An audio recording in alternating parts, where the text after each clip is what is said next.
Pemirsa, Kementerian Kesehatan RI menegaskan data masyarakat yang ada di dalam sistem Electronic Health Alert Card atau e-Hack tidak bocor. Sebelumnya diberitakan ada kebocoran data masyarakat di e-Hack. Kementerian Kesehatan RI Anas Ma'ruf menyampaikan data masyarakat yang ada di dalam e-Hack tidak mengalir ke platform mitra. Data masyarakat yang ada di platform mitra adalah menjadi tanggung jawab penyelenggara sistem elektronik sesuai dengan amanat UU nomor 19 tahun 2016 tentang informasi elektronik atau UU ITE. Anas mengatakan Kementerian Kesehatan berterima kasih atas masukan dari pihak yang memberi informasi adanya kerentanan sehingga bisa ditindaklanjuti demi menghindari risiko keamanan siber yang lebih besar.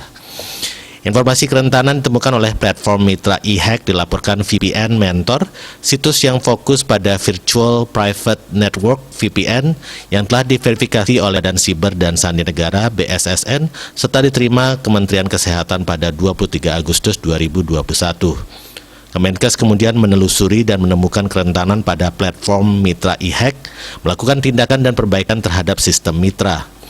Sebagai bagian dari mitigasi risiko keamanan siber, Kemenkes berkoordinasi dengan Kementerian Komunikasi dan Informatika Kominfo, BSSN dan Direktorat Tindak Pidana Bareskrim Polri untuk menyelidiki, menelusuri dan memastikan tidak ada kerentanan lain yang bisa digunakan untuk mengeksploitasi sistem tersebut. Kementerian Kesehatan mengimbau masyarakat untuk menggunakan aplikasi Peduli Lindungi karena fitur e-Hack yang terbaru sudah terintegrasi di dalamnya.